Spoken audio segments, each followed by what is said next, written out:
Market today, and we're here with Josh McGuire, Formula D driver, excellent driver. And what I want to ask him about is, we'll look at this car in 1 second. What is it like to drive and own a 1200 horse? Is it 1200?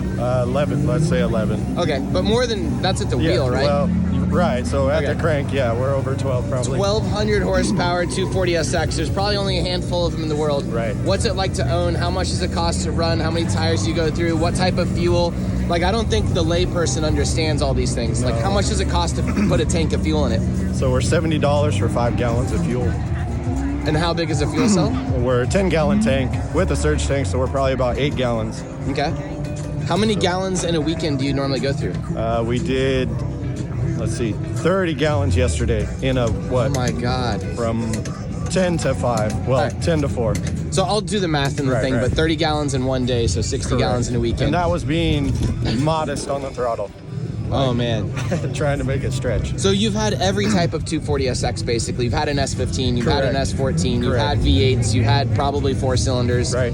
I don't know. Give me your reviews so I don't tarnish all of it by asking about gas. I love them all, right? But the LS was just a very simple, basic platform that made good power, reliability, and I mean, that's pretty much why we went to it. Yeah? Did you keep that with the supercharger? Yes. So now we're LS with a supercharger.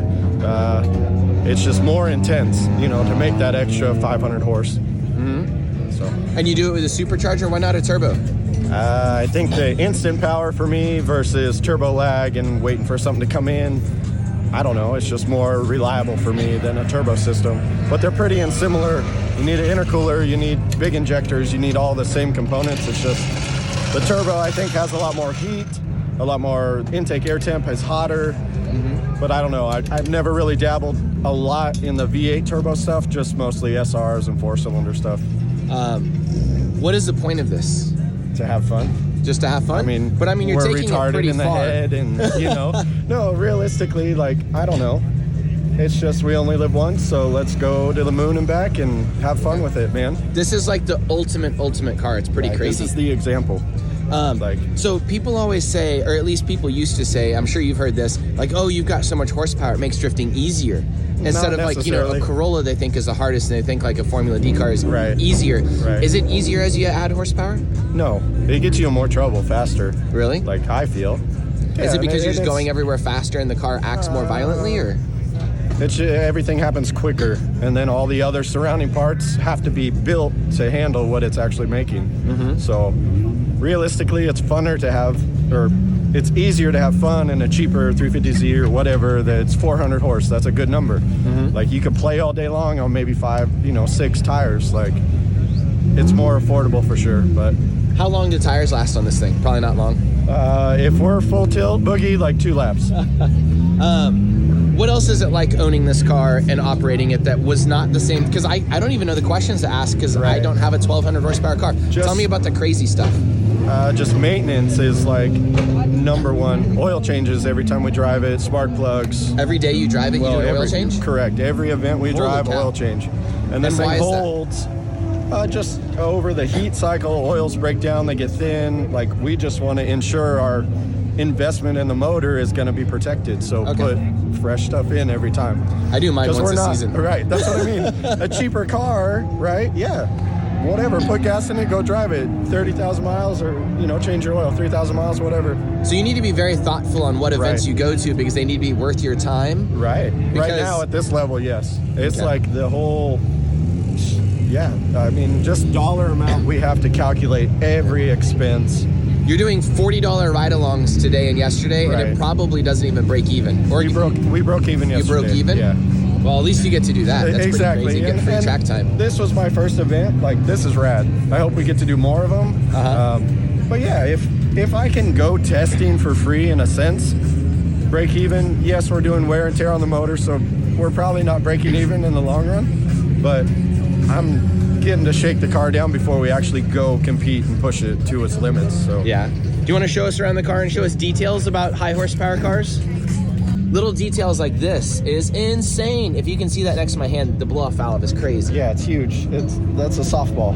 But when it's creating so much boost, it's got to relieve it when we're off throttle, or you're just going to break stuff. So Yeah, we got a crazy Vortex supercharger, all Vortex. This is custom fabricated, like Frankenstein Motorsports did all this. Vibrant, every clamp, Banjit clamps, like it's all the best of the best. So I don't know, it's crazy. Like big injectors, all the Simorti mods. You just have to go with really, really quality parts so you can last a whole season. Like we try, and it's always been that way. Like build it once right and go play with it. Yeah, it still breaks, but not as soon, I guess. There's so many aftermarket companies out there that try and just stick with really, really good stuff. Have you been successful at adding enough grip to keep up with the horsepower? We're still playing with it. Or does it feel like ice skating? No, it's definitely gripped up, but it also depends on what we're on. So this course, right, it's not really a track layout or track compound. So yeah, we're still floating around, but it will grip up if I... So this car, the more wheel speed I have, the faster, like, it wants to eat and go. So we're kind of choked up here, but it's just what we're driving on, so. Okay. Keep pointing things out. How big are the injectors? 1,700 cc. Oh my God, and 8 of them? 8 of them, yes, sir. Holy cow, that's huge. So we're probably a gallon a lap of fuel. God. If we're getting it, you know.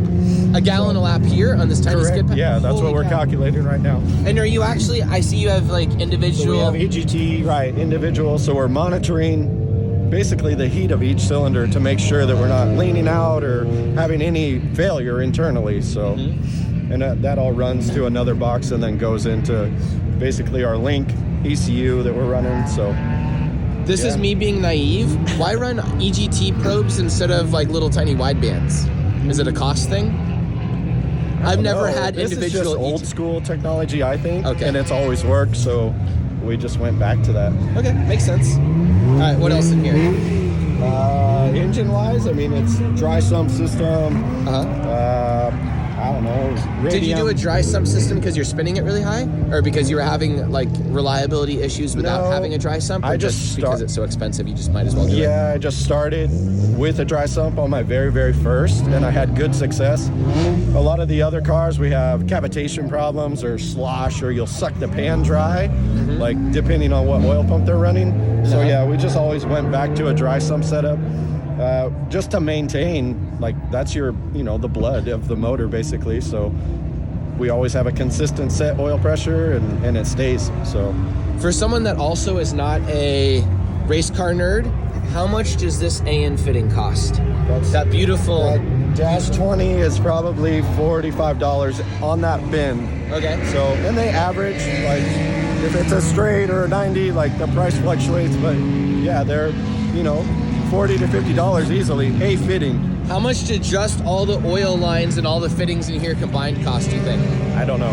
Retarded. Like, too much. That's something people don't think about. Right. You might have $1,000 of oil line in there. Yeah, more than that, guaranteed. With fuel line, you're $6 a foot on a small fuel line, so like Dash 6.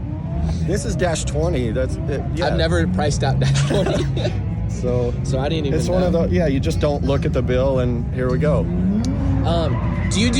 Since you don't have to adhere to any Formula D rules or anything with this car, is there anything that you specifically do outside the rule book, such as wheel speed sensors and traction control or anything crazy? No, not on this car. Okay. Have you thought about it? Because this is already like a doomsday kill everyone car.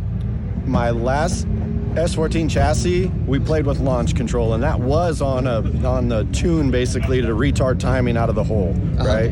So I haven't really messed with this after tuner set it up and we're running it. So okay, cool. It's pretty much, we was that do have worthwhile to feather when you did it. That? What's that? Was that worthwhile doing the wheels, the launch control? I really didn't. Well, it was good if I could time it right, but at times it hurt me because other cars that are less horsepower can leave the line, and then I have to wait for that timer to go off to give me full advance in timing to get me back to my horsepower. I see. So it's like I could bobble and then I get, bad points or whatever because I look like I'm messing up when it's really the car reacting. Okay. What's the displacement and what's the compression? So we're 427 cubic inches. Dang. I think this one's 14-1, roughly, static compression. Oh my God. So with a supercharger? With a supercharger, correct. Holy cow, that is all in. Yeah, it's 100%, like all in. So best masked black label heads, like. Holy cow. Of course, the Holly. So you're doing this probably at like 8 psi or something, or 10 psi. It's low. How much boost are you running? But I think we're at that pulley. We're at 8 psi. Okay, that was a good guess then. Yeah. I was thinking you're running more boost to get there, but I guess if you had the motor's that crazy. The motor alone, makes 6.5. Like, dang, man, this is crazy. What is that? Is that just comms for your red buttons? Yeah. So it looks pretty traditional in here. Right. It's really doesn't basic. Look that crazy. GSR dog box, hydro. Communications radio. Just the basic stuff. Just the basic stuff, yeah. And rear mount radiator, electric water pump and stuff. This is all pretty like normal now too. Right. We're just not used to 1200 horsepower 240SXs. And what's the body kit and everything to convert? Because this is an S14 that looks like an S15. So Brody Goebel up in Canada actually makes these now, and it's just a conversion. Okay. So he's running a S15 to S14, so it meets the A-pillar perfectly instead of having a big body line gap. And then it honestly all will bolt up. It's just literally quarter window and doors are a little different, like on a traditional S15. But and we're on the wrong side. But no, it's I don't know. I love it. Well, all the fabric work, everything looks crazy. Do you want to plug your shop? Yeah, so we're Sparky Built out of north side of Austin, Texas. And what do y'all do? So we basically will build any type of drift car, mild to wild, trucks, LS swaps, and we mostly right now we're doing a lot of steering racks for all the drift community. Okay. So you're rebuilding like 240SX racks? Right, so 240SX, JZX, Skylines, like any 90s car now that's being imported, a lot of the stuff sat forever and they're running into leaking or, just problems with the steering system. So we're just a service that's helping you guys get back on the road. And awesome. Do y'all have any GoPro footage from inside? I probably do, yes. Cool. I'm going to have to try and get my media guy to steal it so I can insert it in here.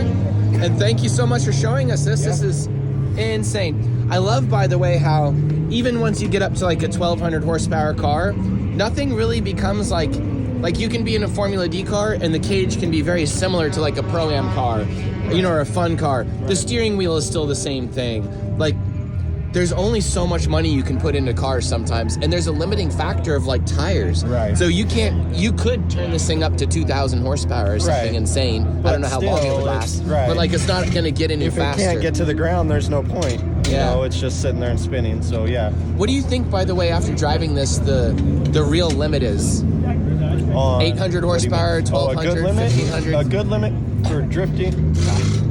Yeah, I would say like 6 to 800 is like the comfort zone, depending on the track. Yeah. So if we could dial this thing down and then go run clutch kickers or wherever, I think it'll do well. So we just have to, there again. 1200 is just Nuttyville. Yeah. It's bragging rights or, I got big nuts, whatever. Like, no, but realistically, it's stupid. Like crazy. All right. Well, thank you so much. Yeah. I enjoy looking at this stuff. This is like more advanced than a Formula D car in some ways because you can run bigger tires for the weight, and so you can have a crazier power to weight ratio. I should have started with that for this. Right. This is probably crazier power to weight ratio and tire ratio than a Formula D car. Right. Nuts. So cool. Okay. Thank you very much. Boom. Have fun. And if you guys want to come hang out with the Lone Star Drift Crew, we will be at Gulf Greyhound Park for our last event there ever, March 26th and 27th, coming up soon, 2022, just in case you watch this video in some other time frame. And thank you so much to all the sponsors, BC Racing Coilovers, WhatMonstersDo.com, NK Wheels, Valino Tires, ECU Master, and KBD Body Kits. Head over to Lone Star Drift if you'd like to find out about any of our other dates, and I will see you guys there. Bye.